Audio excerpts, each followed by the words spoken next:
I can feel it coming on. I can feel it coming on.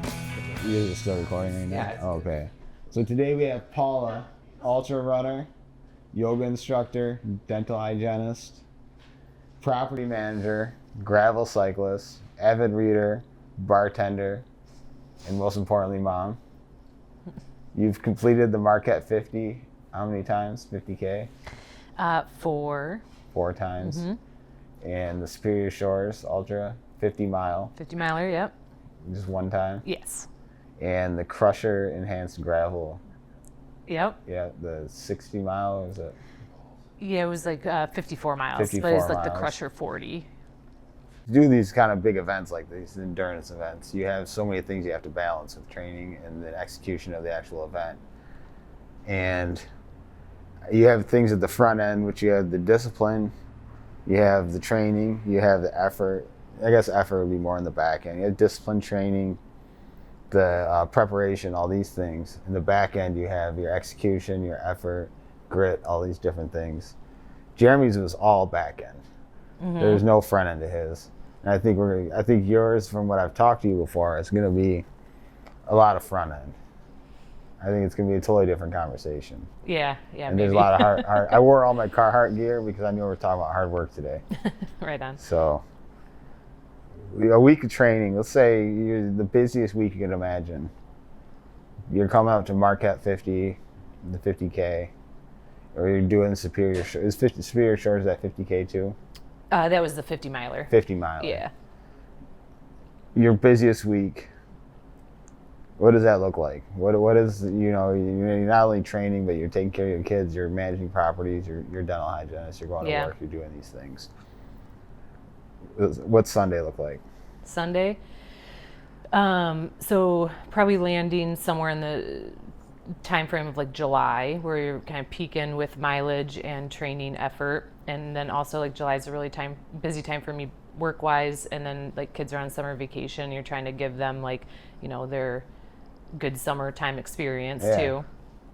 So on a Sunday, that would probably be like a long effort for me, where the girls go back to their dads late morning on a Sunday, and I would go out for like my longest run of the week, which usually lands between 25 and 32 miles, depending on the week. There's a little bit of a build up to that.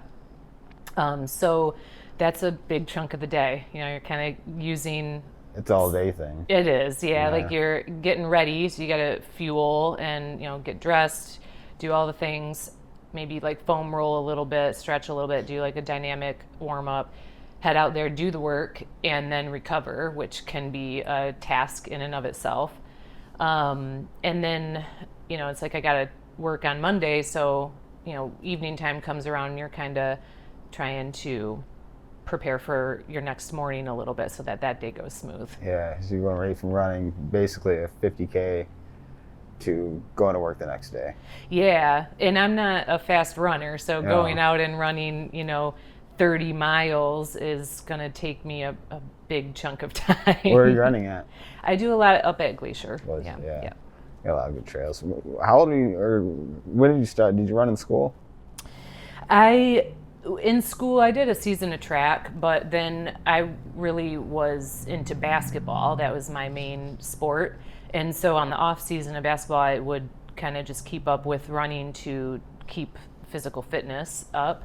And it wasn't until kind of during college when I started getting in, did my first event. Now, your first running event in college? Yeah, like a 10K, yeah. 10K? Yeah. Was that on the road? It was, yeah. It was actually in Alaska. Okay. I did, I was working there in the summer, and the shop I was working at, the business owner, she's like, you know what you should do? Because she saw me running on the roads in the morning and stuff. She's like, you should do the midnight fun run. And I was like, what? And so it was because they have, the longest day of the year. The sun doesn't really set up there on solstice. So they start this 10K at 10 p.m. Up in Fairbanks. So that was my first running event. That was on the road. What was your first marathon? That wasn't much later in 2019. That was at Bayshore in Traverse City. Bayshore. Yeah. So when did you say your first 10K was? That would have been like 2006 or so. 2006. So it was over 10 years later. Yeah. Were you doing smaller running events on a regular basis between them? I fell into like the half marathon groove. I did a lot of half marathons, and that was kind of my. I really loved it. I was like, this is perfect. I was having babies. I could still kind of train while pushing like a jogging stroller, do the event, which took a couple hours of the morning, and then you're like recovered by the end of the day. You know. Yeah, all day. And I was actually kind of running around with a buddy in town. And he's like, you ever want to do the marathon? And I was like, no, like absolutely, like no, period. Yeah. And so then that's thinking about that answer where I was like, actually, like, why did I answer that way? I was like, I want to do that one day. So that kind of inspired me to buckle down and train for it and do one. What was the first marathon? Bayshore and Traverse. Bayshore. Mm-hmm. And I had done their other events. Like I had done the 10K a couple times and the half marathon a few times. So I knew like the energy of that race, how well it was, ran and operated, and the course is really pretty. It's a great time of year. So yeah. And what was like the switch like from running the normal marathons to the trail running? So after I did my first one in 2019, that was in May, I was like just continued to do a lot of running around my house and in this area where it's on the trail and in the woods, and I just felt really it offered a lot of like mental clarity to me, a lot of peace. Like that was kind of what I would refer to as like my church was like outside in the woods. And the things I was listening to at the time, like podcasts and some books and things like that, they had a lot of trail runners on there, and it was just really inspiring. And I was like, God, I train on the trail. Yeah. Like, I'd love to do a trail marathon, and if I can find something around here, it doesn't have to look like Western States or Leadville or something like wild like in the Rockies, but I could probably find something around here, and that's what led me down the Marquette rabbit hole. So prior to running your first marathon, did you run an entire marathon? Did you get No, in the training, no. You No. run, I think probably I stopped at like 20, and that was the furthest I had ever gone ever, and I thought I was going to die. And so then when you go to the marathon, your last 6.2 miles or your last 10K is kind of this uncharted territory, and that's where a lot of people hit the wall because they've never done it before. Oh yeah, so I'm sure 6 miles doesn't seem like a lot, but after 20 miles it seems like a lot. That's a totally different story. For sure. What's Monday look like? Monday I work in the dental office, so that's an all-day thing. It's 8 to 5, and so at night, sometimes I'll go do like hot yoga after. Okay. There's a class in Traverse City I can get to if I like really boogie over to Traverse after I'm done at the dental office. And hot yoga is like an hour and a half kind of class over there. Or if I make it back to town, a lot of times I have some work to do, like cleaning and property management. If I'm kind of juggling that, then what I'll do is sometimes I'll like come home after the dental office and like ride my bike to the houses I have to clean and ride my bike home. So I get the two cross training. Yeah. How did you get into yoga? You instruct yoga. Yoga in like probably about the time I was marathon training, like the 20. Well, actually, no, I did yoga way back in college. I fell into it like on DVDs where I was doing it as a way to just kind of keep my my mind calm as I was doing a lot of studying for exams. And so I would, during exam prep, maybe I wake up, do some yoga, and then go to class, do my tests. And I was summering in Alaska during those couple years. And so it was just very like, who doesn't want to go to, sit on your deck in the Alaskan mountains and do yoga outside, That sounds incredible. Yeah. What does like the nutrition in the training process for one of these events look like? So while Like I like gels. I'm a person who can fuel off of gels and like bars. and the like liquid carbs. So during your training process, you're sort of practicing with those on those long So runs. that's what you're doing during the event. You're using the gels. Yeah. So you're practicing during the. Yeah. Yep. So just consuming them so you can kind of try out different quantities, different flavors, different brands, and just make sure it's all kind of settling in your stomach and it's actually fueling for what you want to do. Yeah. What does your diet look like? Just your regular diet. So that's evolved a little bit. Like when I would say like 5 years ago and beyond, I was like, I can eat and drink whatever I want because I run like, really far. So lots of carbs, lots of pizza, lots of mac and cheese, like real noodle based dairy things. Then as the further I went and the more often I was doing, like running, yoga, biking, I'm like, man, it just kind of dialing that in a little bit to be more less meat, more vegetables, protein powders, less dairy. Dairy can be like, it kind of can create some inflammation for me. So just kind of dialing that in and going less of I can do whatever I want now to like I really gotta be conscious of like how much protein I'm getting and like the fiber and all that kind of stuff. Are you vegetarian? So I was for a handful of years. Okay. I was for 5-6 years, and just in this last year, I've kind of dropped that and started. Dropped that? Yeah. I mean, how difficult was that to get the protein you need, being vegetarian and running? I didn't think it was difficult at all. Like No. lots of beans and vegetables and things that you don't really think of offer that. Like even like seeds, you do like seeds and things in your protein shakes, but I was still, after a handful of years of that, I was craving meat, and so I kind of went back to that. And it's all kind of an experiment, right? Like, so. Everybody's different. Yeah. Yeah, everybody's different. What's Tuesday look like? Tuesday, I got another day in the dental office. This one ends a little bit earlier in the afternoon, so I can come back and still catch some daylight where it's a nice night to go ride again up at Glacial on my bike. Or do like an evening trail run, and I like that as part of the training too, because that's kind of the last thing you want to do after a long day is like get out and run 4 or 5 miles. But that is that like an average run, 4 or 5 miles during like a week, weeknight run? Yeah, yep. Okay. Kind of those middle of the week runs are like that, so it's good for that mental like the mental strength it takes to just do something you don't want to do. Yeah. What do your kids run? Yeah, my oldest does. She's starting to. Yep. Do you love it? Yeah, she does. She started doing cross country this year, and she's also getting more into sports, so I can see her wanting to kind of maintain the running because she likes basketball and softball. Okay, So. that's cool. Now, Marquette 50, that's your first trail ultra that they're called, trail ultra. Yeah. What made you want to go do that?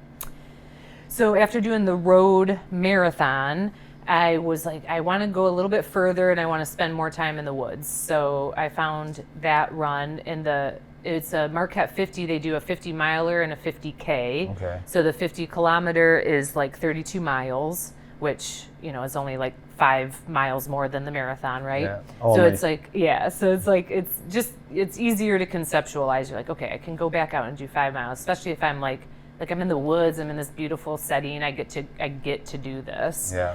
And it's in August, beautiful time of the year up there too. And I just, I had signed up for that one for 2020, and then, so because you sign up for it like a year in advance, and so by the time, then COVID happened, so it got canceled. Okay. But I got an automatic like deferment to the 2021. So I had this advantage of kind of like training that much longer for something like that. Yeah. And you did the 50K 4 years or 5 years? Yeah, so I definitely did the 50K. I did it the first time, and then the second time I wanted to go out and do it faster, and I was able to. I did that, and then I went back and I signed up for the 50 miler, but I ended up just finishing my run that day at the 50K mark. So Okay. that's number 3. And then I went and did the Superior 50. Then this year I'm like, I need redemption on this Marquette 50. So I signed up for that one again. And again, I finished at the 50K mark and was done. So I guess I did Marquette 50K 4 times. And it's 2 loops you were explaining to me. Yeah, you start out, you go out, you do this 11-mile loop, and then you go out and you do a 20-mile loop. So once you finish that, that's your 50K mileage. But if you're going to go back out for the 50-miler, you do that same 20-mile loop, just the opposite direction. So you have the time to bail out if you don't want to do it. There's also like really strict cutoff times because they want to get everybody in and off the course like by I think it's 8:30 at night. So they have all these like checkpoints that you have to cross certain checkpoints at certain times, and the 50-miler one's like pretty tight. It's not super generous, so you got to hit these cutoff times at certain time, and that can be a whole like mental load in and of itself. I know about cutoff times. Now, in the Superior Shores, that was 50 miles.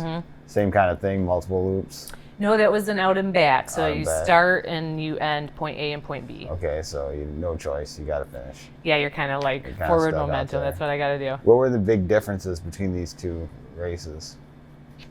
Well, because with the looping system, you're coming in where like your friends, if you're lucky enough to have kind of like a crew or friends and family there waiting for you, you sort of have this like, like take me home, right? Or they're like, you look like you're struggling. Like the one year I did it, Jared's like, I'm so worried about you. I'm like, you're right. I just want to go back. Like, give me a hug and let's get a beer, So it's like you kind of have this temptation of just like stopping at comfort. Versus the point A to point B, you just have to get that mindset of like, if I'm running towards home. So if I'm going home, like where I'm staying overnight, like I have no choice but to just keep run going forward. Yeah. Now, is the Superior Shores a lottery? It was, yes. Did you get in your first year? No, I tried for Superior Spring first, and I didn't get accepted into the lottery process. So then I tried again the next year and I got it. You got in there. Yeah. You're pretty lucky. I tried to get into Leadville and Unbound 3 years in a row, never got in. Yeah. It's kind of one of those when you get in, you're like, oh, crap. Now I got to do it. And that was in Superior Shores, that in Minnesota?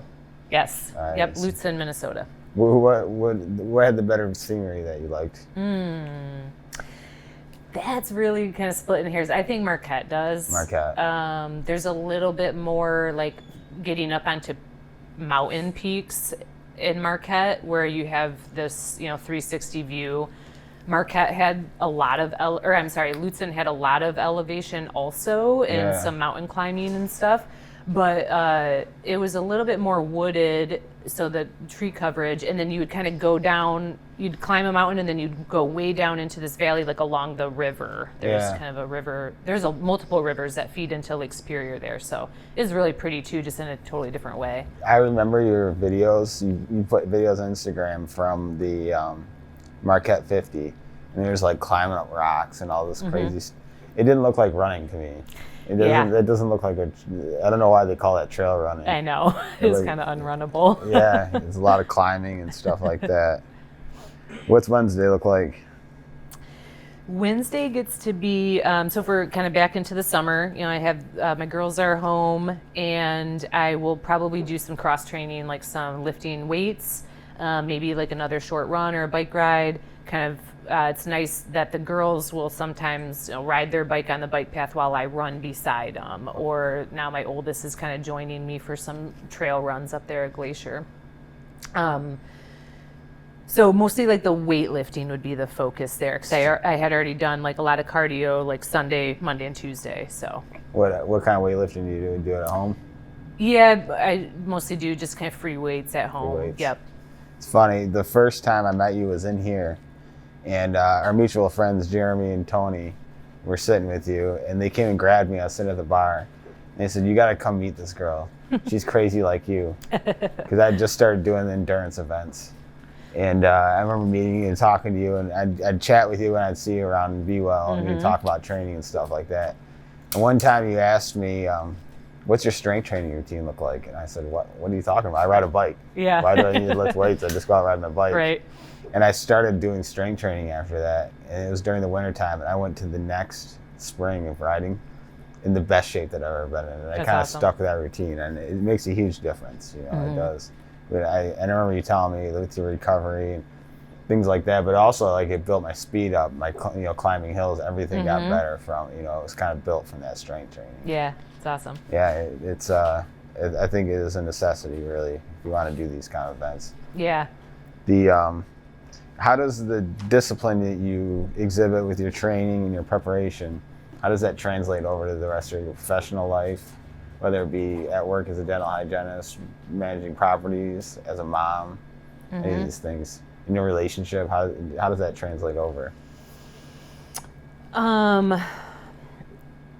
Well, I think one of the things it does is it really strengthens your ability to discern what's important and what you value, and then how to manage your time according to what's important and what you value.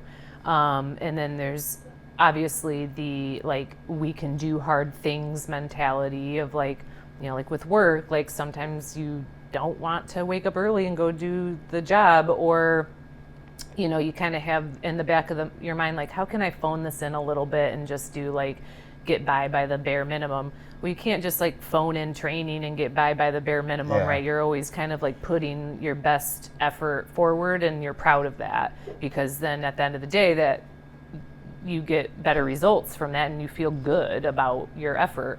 So same thing with work, you show up and you do a good job. You don't just phone it in and clock in, clock out. You're putting your best foot forward and trying your best.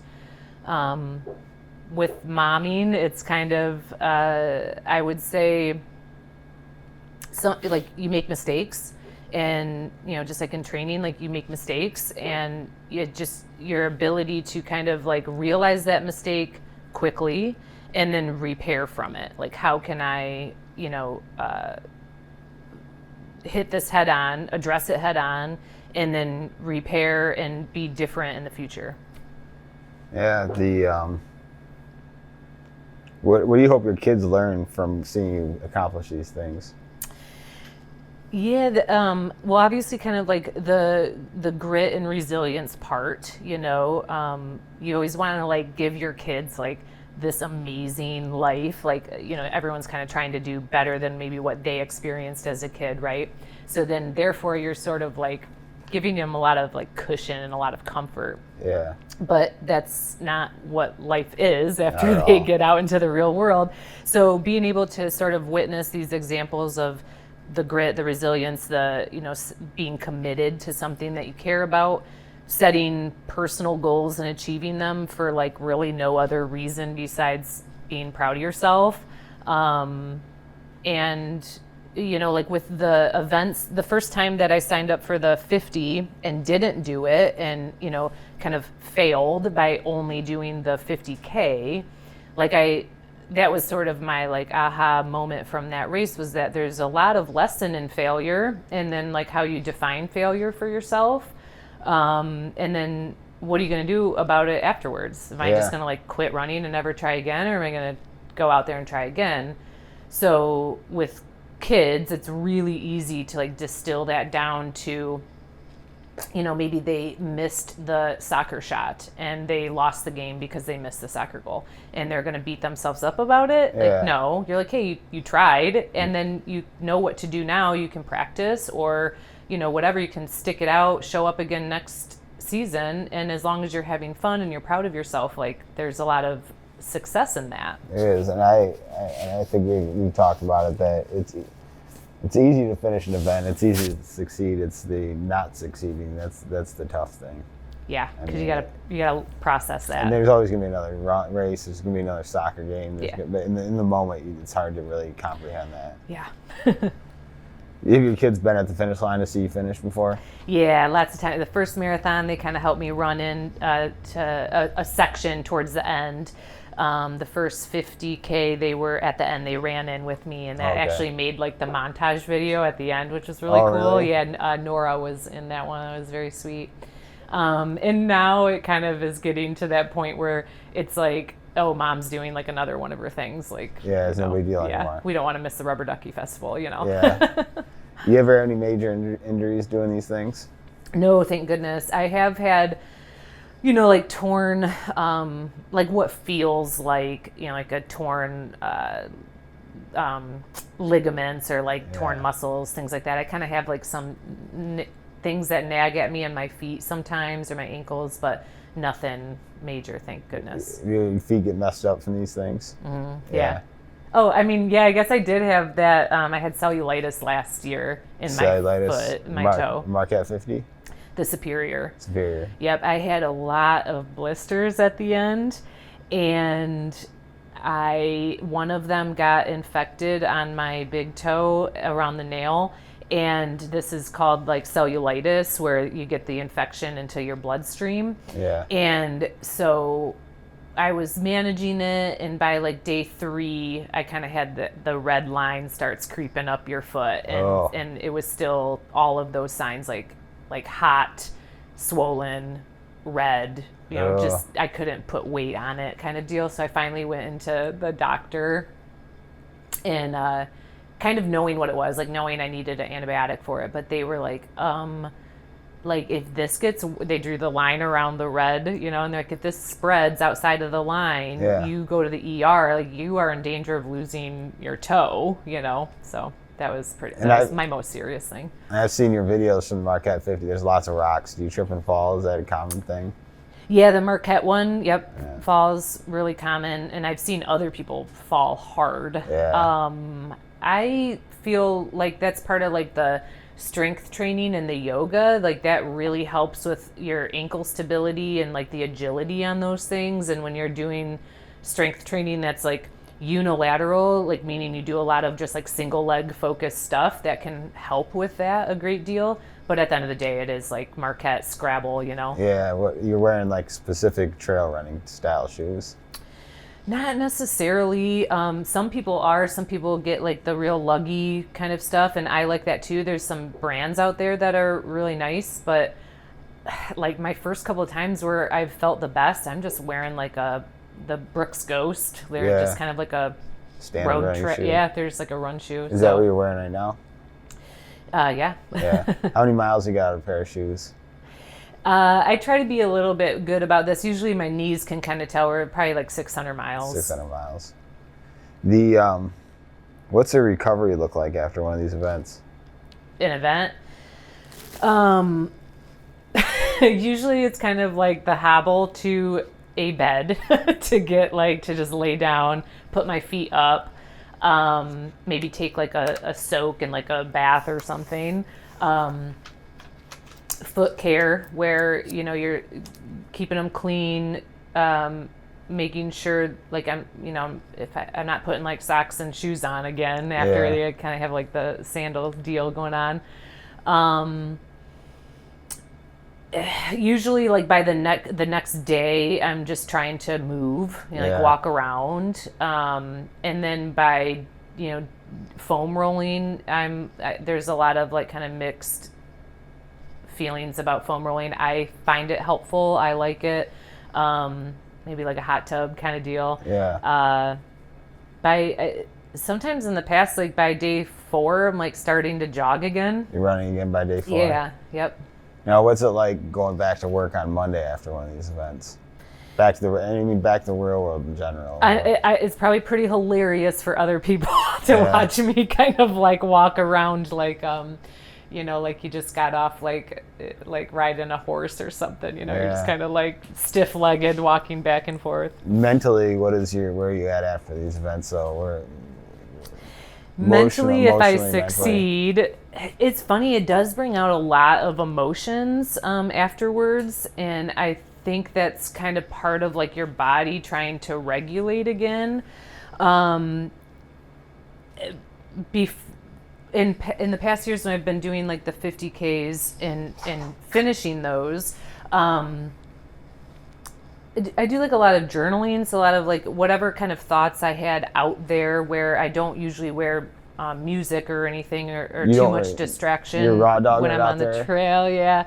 So then you kind of have these, a lot of thoughts, a lot of introspection. I'll kind of go then to like writing those things down. In the past when I haven't finished like the goal of the 50 miles, obviously that's a lot of introspection too, so a lot of writing about that. It's kind of, sometimes you're just all over the place, Do you not listen to music when you're training also? Sometimes, Yeah. yeah. Kind of half and half. What's your go-to music when you do listen to music? Like rap or hip hop, music. yeah. Yeah, that's good. I've been getting into like a little bit of metal, like especially when it's raining in the woods. Raining in the woods? Like pretty, yeah. That's where it's at. Yeah. Now, when you come back, like your normal day-to-day problems, what those look like when you get done with one of these events? Pretty insignificant, yeah. Yeah. That's kind of the benefit of it is you start to be able to differentiate like what an actual like difficult thing is, you know, and kind of what's worth your time and energy. That's always like a learning curve too. Sometimes you feel like you take like 2 steps forward and 1 step back, But, what's more difficult, the Superior Shores or Marquette? well, I have yet to do the Marquette 50 and I was able to do the Superior 50. So the Marquette one is a beast. There's something about it. Like now I've tried it twice and haven't done the 50. Man, it's a beast. So it's pretty hard. I think it's funny because the Superior one has more elevation, but I think it's more like a gradual elevation versus the Marquette is just ones. Man, yeah. Yeah, that's I know Marquette. And what goes up is coming down, so it's like a lot of times where I've been like injured or hurt or like in pain out there, it's because of the down. Oh yeah, I know riding mountain bikes around Marquette, the Ishpeming area. You're walking your bike downhill just as much as you're walking it uphill. Right? Yeah. Yeah, it's insane. Now, when you're going into Superior Shores 50 mile, what's your top miles you had ran before that point? So for that one, I did train up to 34 miles. So I like went out and did a 34 miler up in. So you added 14 miles or 16 miles. Mm-hmm. That's a lot of miles. Yeah. That's a lot of miles. And that one got different because we started, most of them you start in the dark, so you got your headlamp on and your adrenaline's going, so it's very cool, like this is a fun thing. Yeah. But that one, it was really cold. It was like 30 degrees out. So I was like in all these, thank goodness I packed the way I did because it wasn't supposed to be that cold. And I had all these extra layers on. Then throughout the day, it's warming to like 55 degrees, which is a pretty big swing when you're out there running. Sun's out. Oh, that's a huge swing. Then we're getting into like it's getting dark again. And so I was probably at mile 43, I believe, was the last checkpoint. And we were heading out to the finish line, which was about 53, 54 miles. And so, like, I saw my crew, I saw Jeremy at 43, and then I'm like, well, I'll see you in 10 miles, right? Well, those 10 miles are, like, into the dark. Into the dark. So how many hours did that take then? I think it was, like, 16, and that was, their cutoff was 18 hours. So, 18 hours? Yeah. So what time did you start? It was, like, 5 in the morning. 5 in the morning? Yeah. So you're finishing in the middle of the night? It was more like 10 o'clock at night or something like this, but it was September, so it's just getting, and you're up north in in Minnesota, so it's just getting dark earlier in the day. Yeah. So you're running hours in the dark, headlamp. Yeah. Are these like both these, they marked trails, the course is marked? Yeah, pretty well. Yep. Yeah. Were you by yourself or you stick with? At a lot of moments, yeah. I like kind of that solo endeavor. Sometimes I get a little too heady when I'm around other people. There were a couple moments where you kind of latch on to people going your pace, and that's kind of nice because you can kind of gab a little bit and it kills some time. Yeah. I do remember that one specifically heading out into the dark. I was with a pack, there was like 3 guys, And I'm like, I had to go to the bathroom. So I'm like, I branch off. I'm like, you guys go ahead. Good luck. So now I come back out, I'm by myself and it's getting dark. And I was just, that for me got a little bit like the pain cave moment. Yeah. But then I was like, okay, well, here, what are your options here? I'm not going to sit down and be alone in the dark in the woods, right? So I'm going to like just keep moving forward one step in front of the other.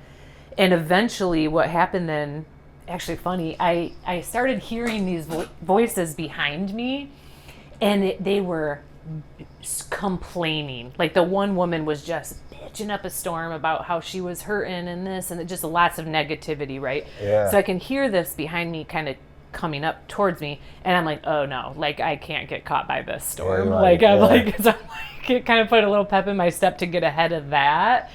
And then eventually I was able to kind of catch back up with that same group of guys, and they had caught up with like another female or whatnot.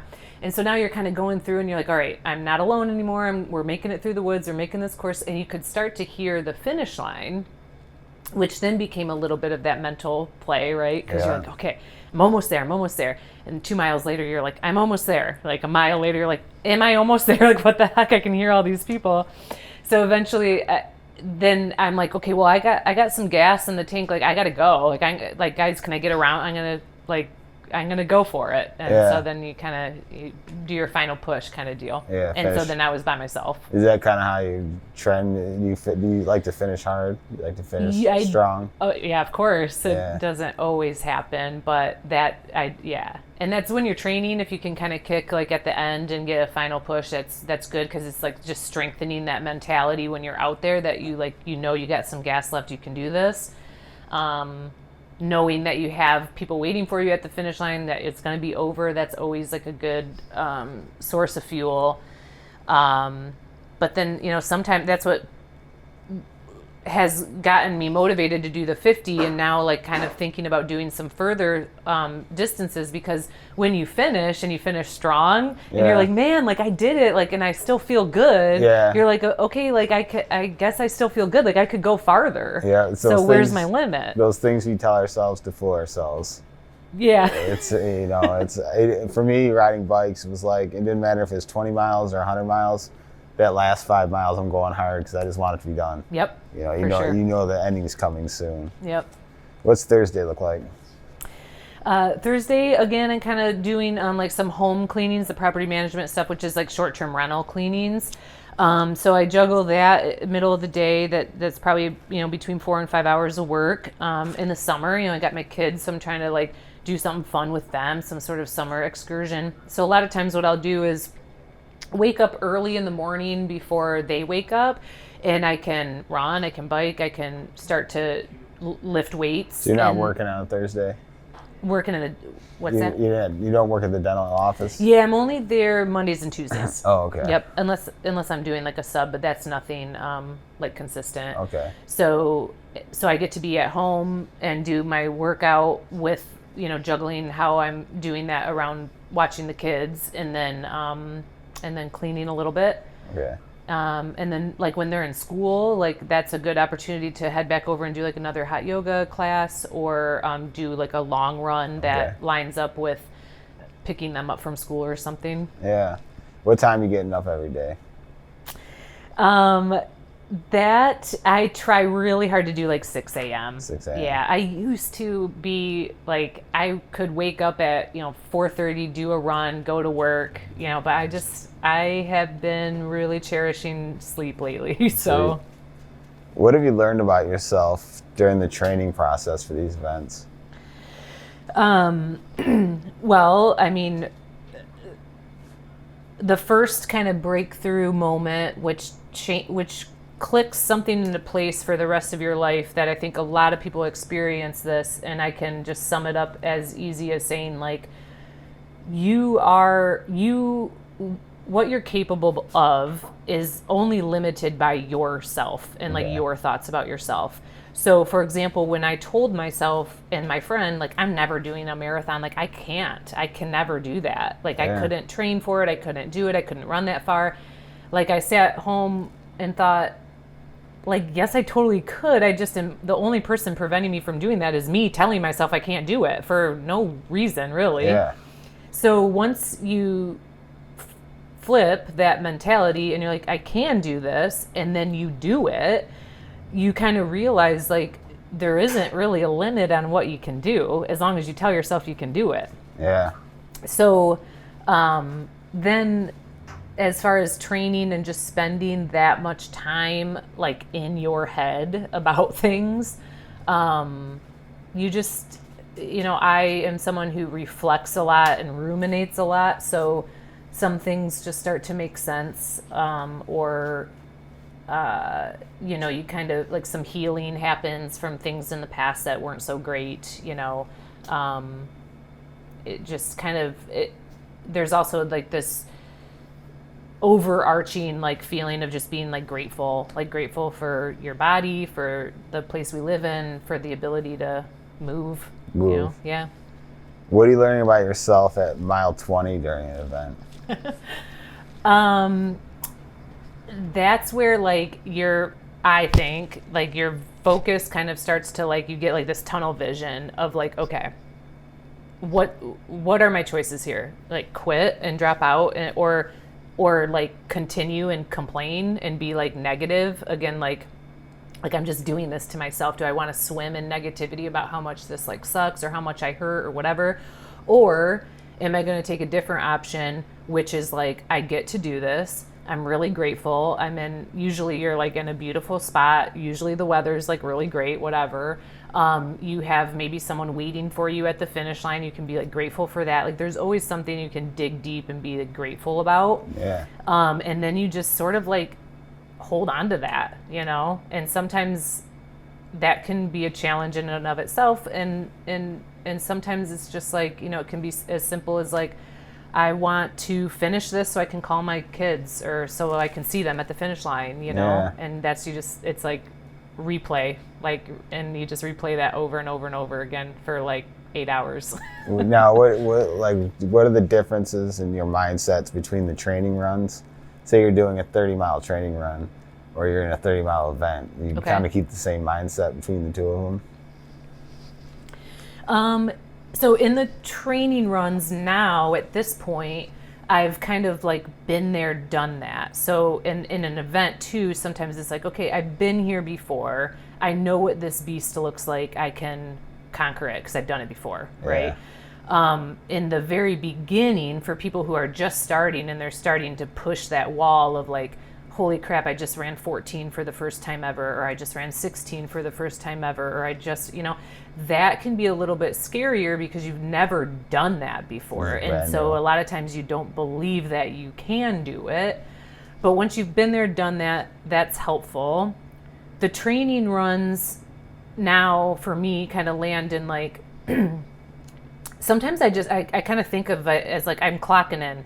Like, am I going to go work at the dental office for 9 hours today, or do I want to clock in and work 9 hours in the woods? Yeah. Like I would choose that all day, every day. Yeah. So it's like I get to be out here. I can loop around and get snacks from my car. I can, I'm just out here doing my thing, enjoying it.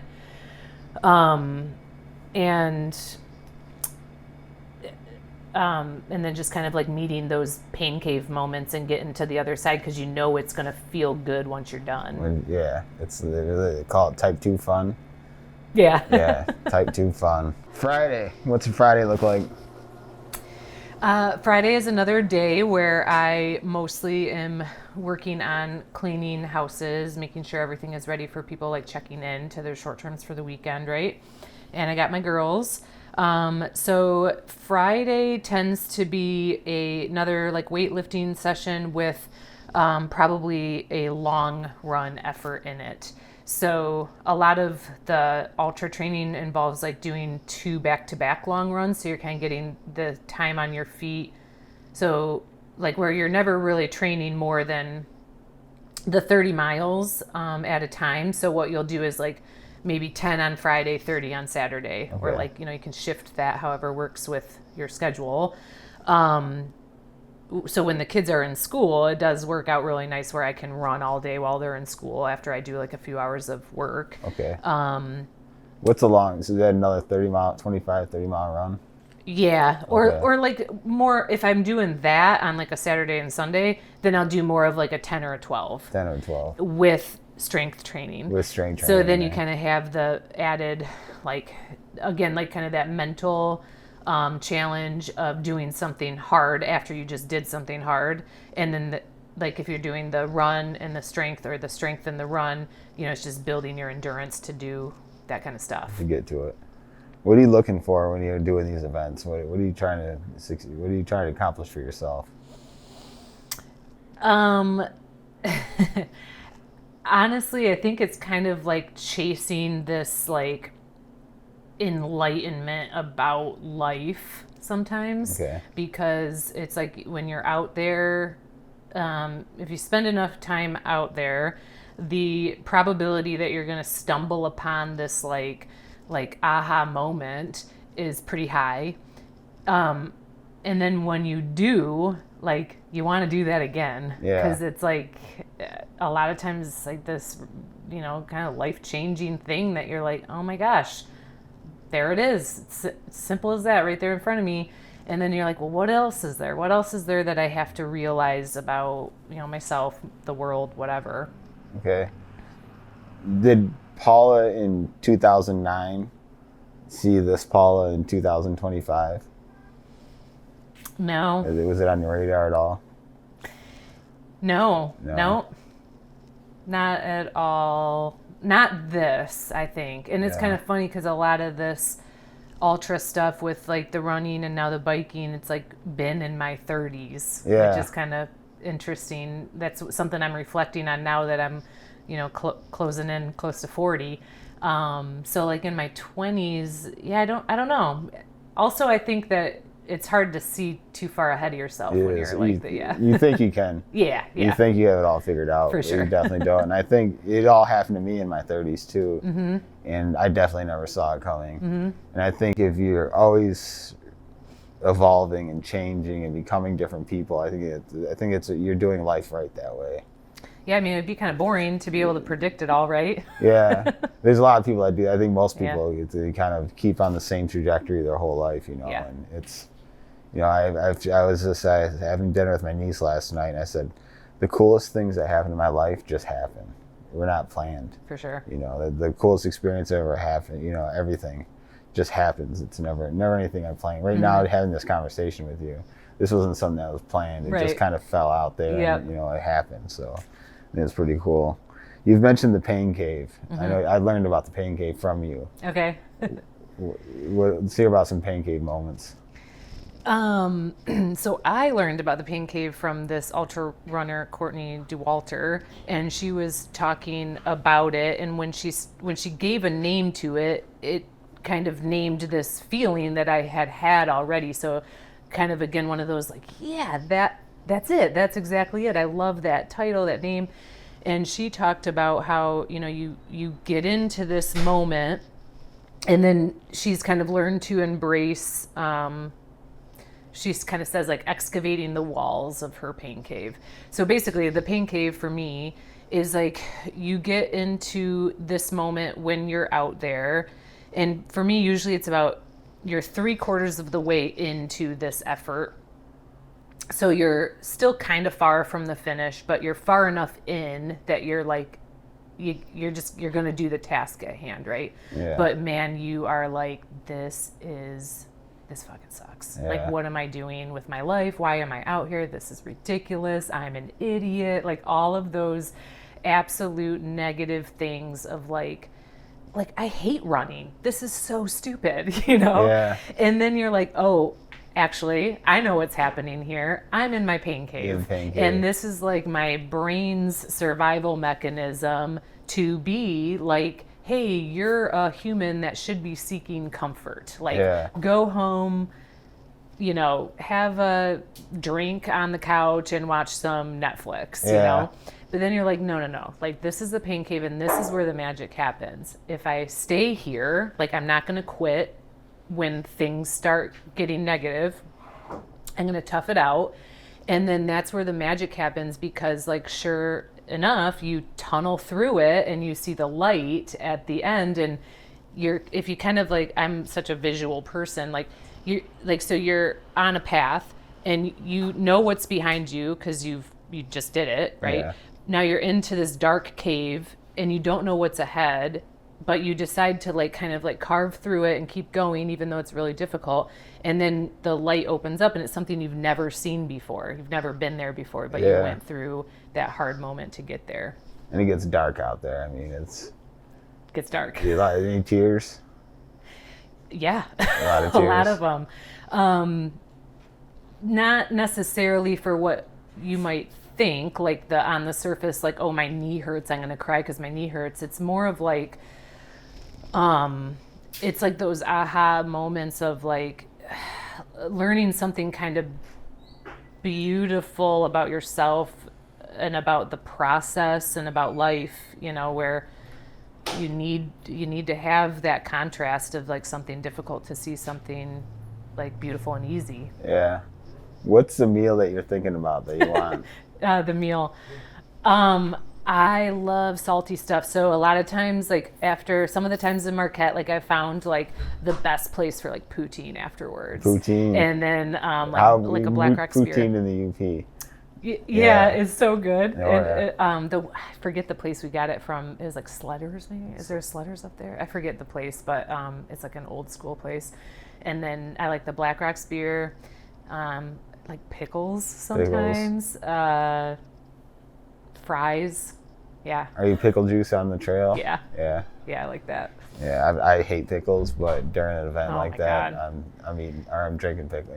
I love that moment of like, you're like, I'll do anything, and then you have like a shot of the pickle juice or like a Coca-Cola, and you're like, this is the best thing I've ever tasted in my entire life. You middle of the race? Yeah. Yeah, I got the Coke. You cramp at all? No. And of course, so that was something before that bike race we just did that I was like telling Jeremy, I never cramp. Oh, you guys all talking about your salt pills and stuff. And then out there, I'm like, oh my God, what is happening to me? Like, I'm cramping. When was karma. Crusher? No, that was your Lakeview poker ride. Oh, the poker ride. Yeah, you're pushing it though. It was hot. And it was hot. Yeah. And you had 3 ciders in the middle of it. Yeah, I thought I'd be done by, I'm like, I'll be done by like 2 o'clock in the afternoon. Yeah. Like still out there like 6. Perfect. Perfect. All right, Saturday. What's a Saturday look like?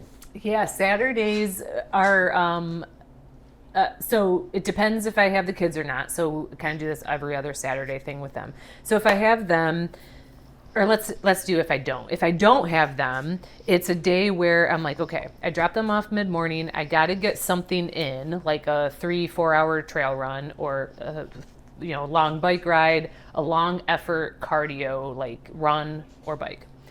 And then I had this summer been like going to work in the evenings or like maybe I have like time to hang out, with Jeremy or somebody. If I have the girls, this is where it becomes like difficult to juggle all the things because you want to I want to follow this training plan that's like set by some other human with a completely different life and different goals that wrote down all these ideal steps to get to this goal at the end. And that doesn't like necessarily fit into your life. Definitely doesn't fit into mine always. So you have to choose between like, the kids want to go to the beach today. Am I gonna have my mom sit with them for 4 hours while I go run and then go to the beach, or am I just gonna like enjoy my Saturday and go to the beach? Yeah. At the expense of training. Sometimes it's worth it because it's like I get to spend quality time with the kids. Yeah, it's about the balance. Yeah, and oftentimes like my goal is just to finish and finish like injury free. So you're kind of always deciding like maybe that long run is gonna be what I actually kind of injure myself because I haven't recovered well enough from the week or whatever, or is this run that I slog out there really gonna make me like that much faster out there? Like it's just kind of like you're always analyzing it and kind of seeing what is worth it and for that day. I think for like you and me, everybody that we know, I think it also helps knowing that you're not winning. Yes. You're not even competing. Yeah, I'm like, I just want to finish. You're not competing in any of these events. Yeah, You're just for sure. you're going to finish. So it leaves a lot. It takes some of that stress out. It makes it more fun. So they're enjoyable. But it's easy to beat yourself up about it. Like when I miss stuff, and then you kind of know, like, well, I can't miss next week too, because then that's part of the commitment and dedication process, right? You can't just skip every Saturday. You gotta show up. You have to show up sometimes. Or like, then I might push it to, well, if I kind of skip today, I'll just do it tomorrow, and you can only do that so much too. So you really do have to, there's some wiggle room, but What's the finish line look like at one of these events? So that's one of the things I really like about the trail is just it's totally different people, different spectators, different racers, and a different vibe at the start and the finish. And I find it more fun, I think, because it's a little bit more casual and maybe a little more like less serious maybe. So that they typically have like lots of music pumping, which can be fun. Some of the Marquette ones is like folky music, which, it's not my bag, but it's just fun to have music going. And sometimes they have people like playing music, which can be fun. Lots of kids, lots of families, people barbecuing, like lots of coolers of, beers and things like that. Yep. The volunteer tents have always been really fun too on these trail events. So that's another thing where, like, if you're doing a road race, a lot of times you come through these checkpoints and there's like goos and maybe watermelon and like some orange slices or something. But in the trail run, there's like gummy bears and Sour Patch Kids and pancakes and bacon and your pickle juice and the Coca-Cola and like the junk food, chips. There's like a big one. So it's kind of like, that's what I mean by it's like a little more like low-key, casual, like fun. Beers, like things like that. Yeah, so you go to Iceman or Bay, they're handing out shots of beers on the, you're on the course. So, I can't do that. I'm not like that, but people do it and I'm not doing good that. on them. No, so you started riding a bike. You got a gravel bike. I did this year, March. Yep. You like it? I do. Yeah. What's the differences you've seen? What's the differences? What are the same? Well, I was really resistant to it for a long time, which is kind of funny. I was sort of like, I don't want, because it's like another costly thing. Like, running, they say like, oh, it's like free to go out and run. Like, okay, like start adding up your gear. It's not free, it's not free. And then it's like, okay, now I'm going to get on this bike, which is a whole nother discipline, the cost of a bike, all the gear, all the things, So anyway, I did it because it's like, I want to cross train. I want to do it with my partner. It's like, it's fun. And I went to some of your guys' events, and man, that's a really fun culture out there too. I was like really addicted to that. Yeah. So getting out there and climbing like my first hill on a bike, I'm like, what the fuck? Like, this is so stupid and hard. Why am I riding my bike up this hill? So kind of funny because I'd just rather run it, which sounds harder than on a... I think it's easier to run up a hill than ride a bike for some reason. It's funny. I don't know. It's been fun. It's been. I think I've adapted to it kind of easier because it's almost like like conceptually, it's like if I can run 50, I could ride 100, right? Yeah. Because like half of your ride is sort of like momentum. Yeah, you can coast on a bike. Yeah. So. That's how I like the bikes. You can coast. But it is a little bit different, like with like the strength training, like core stuff, like my shoulders hurt, my neck hurts. It's just like a little bit different than being upright and having a pack. And you got to figure the gears out and kind of have a somewhat idea how the parts work and everything. I don't really know that well, but it's... Me neither. Yeah. Yeah, it's a different thing. And I found, I don't know if it's like this in the, I've done very few running events, but I'm so far back in the competition that nobody's really, it's a really friendly out there. People are nice out there. It's not cutthroat out there. I don't know if the running's like that, but I know the cyclists, they're very, very welcoming. Yeah, running on the trail, I've experienced, not very cutthroat. Sometimes it can get a little choked up because you're on like a single track trail, and that can get more like, I don't want to say annoying, but that's the only word I can come up with. So I can kind of see like on a bike maybe how you could get choked up on some of those trails out there. Yeah. But yeah, you're just nice, having fun. You did your first gravel bike event? I did this summer. Yep, July. The Crusher. I went for a Crusher. The Copper Yep. Harbor Crusher. Yes. What do you think of that? Well, first of all, like, kind of just dived right in, didn't Yeah, I? yeah. You they're not all like that. I've done a few of them. They're actually none of them are like that. That's not really a gravel race. That one was interesting because, it was, they label it as the 40, but already it's like, it was 54 miles in Copper Country, which it's like difficult terrain. First ever event And you did on it a bike. Gravel bike, which is I did it on a gravel bike you're drop the bar. only person on a gravel bike. I know, yeah. And then, like I said, I only bought the bike in March, so I started riding in April. So you got like the April, May, June, July. So like 4 months later, like hopping on this like 54-mile bike race. Yeah. It was really, I had been up in Copper mountain biking before, so I kind of knew what to expect. And then knowing from other people doing the Crusher events, I knew what to expect and like knew kind of how Todd designs these races and stuff. So it's not like I was totally blind. But I was solo because Jeremy was finishing the point to point. So he was out riding yet. And I, I went to the start line, solo, did my event solo. You meet people out there and everything, and then finished solo. And then like I finished and I was waiting still for him to finish. So it was just kind of an interesting endeavor in that regard. But it was really fun. And the terrain up there, was a lot of like hike a bike for me.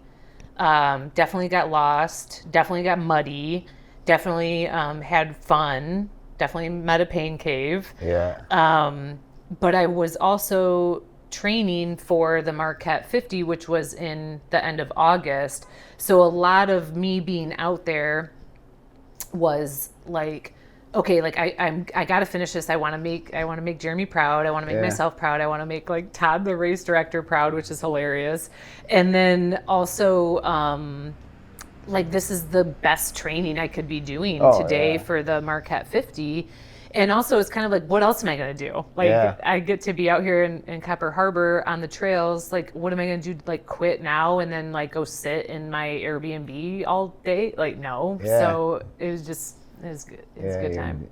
Any interest in any of the cycling events? Uh-huh. Yeah. What are you looking at? Well, I would like to try some sort of 100-miler that's more, so the most fun I had out on the Crusher one was they did have some dirt road out there that was fairly flat and like maintained well. And I would really like to try like a more of a 100-mile gravel race, not so much of like this cross mountain bike race. So I know like the Barry-Roubaix in April interests me. Yeah. The Moran, if they bring that one back, that one interests me. I think like starting there I do like that Crusher culture, the Margie maybe one day, but then you're kind of getting into that like, buy a different bike to do this better, and So you're not looking at getting into mountain biking? I mean, I could see you in Iceman. Yeah. I think you'd enjoy Iceman. Yeah. You seem competitive, I think. Yeah. Barry-Roubaix too, that's very competitive, and the Iceman and Barry-Roubaix are very similar. It's one's gravel, one's mountain biking, but they're kind of they're similar. Well, and then I mean, we put on like an exclusive like pain Hall of Pain thing, getting all triple events. It's kind of like, okay. Yeah, chasing that. I'm in. Yeah. And Barry is it's totally different than Crusher, but it's special in its own way. It's fast paced. Yeah. You get in with a group of people. You're taking turns pulling and drafting. And, You'd be all right with that. Yeah. I'd like to try it. But it's fun because you can average it's the fastest you're gonna ride. Iceman, same thing. It's the fastest you're ever gonna ride. Okay. And it makes it easy because everybody around you is riding fast. Mm-hmm. So they're pretty cool. And you did the poker free too. Yeah. Which I saw how competitive you were during that. So because you were very upset for part of it. And there was no doubt that you're ever going to finish it, but I think it was, I don't know, I did. You wanted to keep up with the guys. Yeah. You didn't want to get left behind. For sure. Yeah. So, yeah, for sure. And so that's one thing I'm learning about biking is pacing, which you'd think I just would naturally be able to pace because I can pace myself for running, but it's like it's really easy to go out hard on a bike, I feel like. Yeah. And then so that day in particular, it's like this nice cool morning, and I'm like, oh, dude, like, bye everybody. I'm gonna get in front right away. Yeah. And then I kind of was like, no, like that's not the point here. We're all gonna like group ride and have fun. Then it just kept getting more hot. I was more and more like, in that event, like that's the first time I ever felt like I looked at Jerry. I'm like, I think I'm like heat stroking out. Like I think this is what heat stroke is, and that's the first time I really experienced that. And I just knew I didn't fuel well and made some mistakes there, but my GPS also wasn't working very well, and his never does. Yeah. So then it's like I can't lose Darren. Yeah. Bikes are hard too because you have to lock it down a cadence. Yeah. And you want to keep that pace, but you don't want to burn all your matches. I'm Totally. notorious for burning matches. I'm a Yeah. match burner. So. Well, that's kind of what I'm looking like too right now. Yeah, it's tough. And then it's like you get off. So then, you're up a hill, maybe halfway up, you're like, dude, I'm just going to hop off and walk this hill. And then I don't know, I think that saps it out of you faster because then you're on off your bike. And yeah, that's part of the crusher. I'm like, if I have to get off this bike one more time. Well, yeah, you want to stand. And you find yourself riding through stuff you wouldn't normally ride through. Yeah. Taking more chances because you don't want to get off the bike anymore. Yeah. It's tough. What do you hope that people learn from you, from watching what you're doing? Ultimately, some of this can be sort of like a selfish endeavor. Like I've talked a lot about how it's like those kind of introspective aha moments, like healing, all this kind of like inner work, showing up for my kids, obviously, which isn't really like selfish, but it is like a very individually focused, like I want to be a good like role model for my kids, But I also feel like I have like an interesting upbringing with like my parents, and then where my mom is now, where she has trouble like walking around. It's like that doesn't make me unique. There's a lot of people out there that have that with their loved ones, their family, maybe themselves, like disabilities themselves.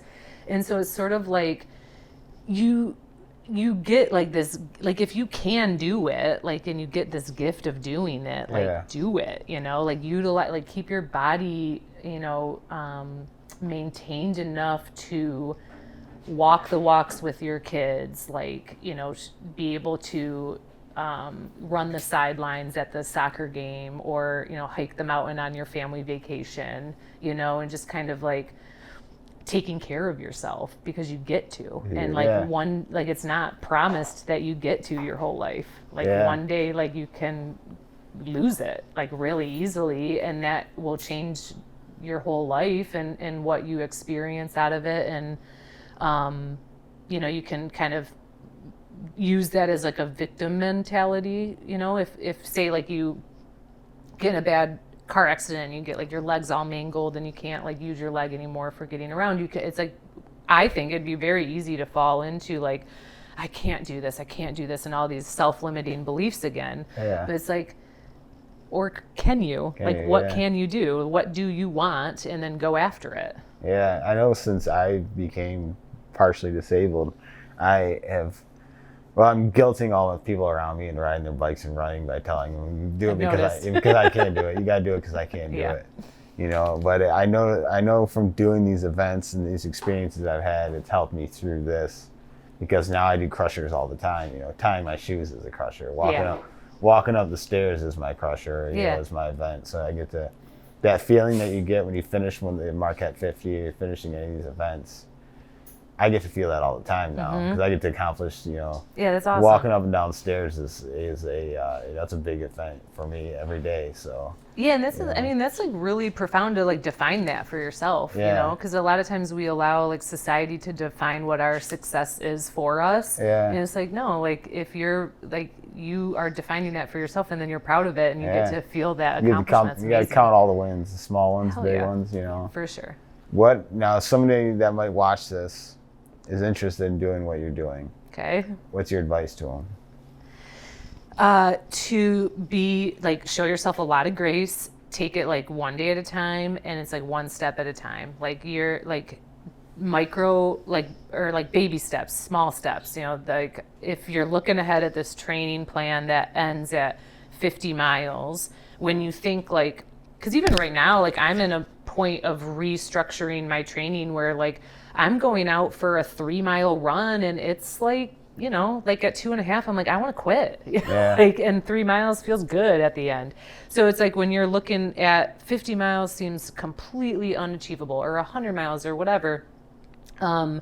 It's like, just meet yourself where you are and push it a little bit further that day. Okay. And then before you know it, those things that seemed super difficult or unachievable become your new normal.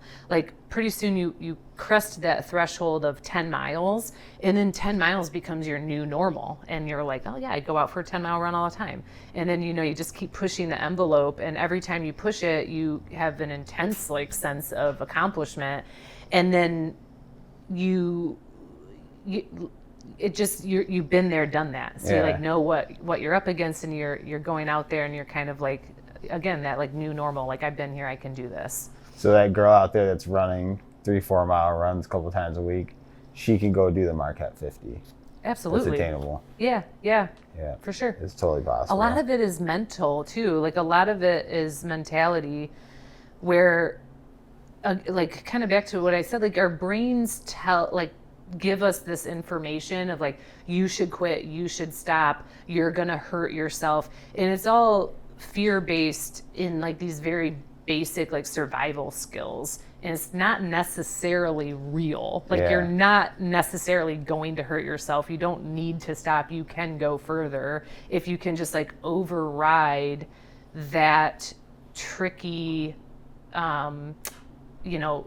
like piece of information, that like tricky like speech that's going on in your head. If you like learn to override it, and then you go further, so you just proved it wrong, then you kind of realize like, my brain tells me stuff all the time that's not true. It's not true. You know? What's next? You did Marquette 50. You got the Superior Shores. You done a Crusher. Mm-hmm. You do a Marquette 50 next year?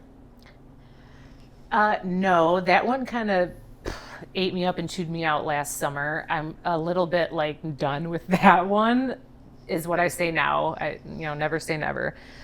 I have signed up for a bigger one in September of next year. Okay, what's this bigger one? It's like, I signed up for a 100-mile Margie Gessick. Margie Gessick. Yep. So I've been at the finish line at Margie Gessick. I've seen the runners coming through. It's terrible. Yeah. Should be fun, right? It's going to be terrible. It is the most, they look like they've seen war. I have PTSD from seeing the runners come in. Oh, come on now. Yeah. But you're going to be great, and you're going to love it. So Yeah, thanks. Yeah, for sure. What's the planning for training coming into wintertime? You run on a treadmill, or I love to run outside in the winter. Run outside, so that's tracks. Yeah, and that like kind of builds like that grit and resilience and stuff you're too. a cold plunger? Yeah, I kind of let that slip a little bit, but I want to get back into it. Back into cold plunging. Yeah.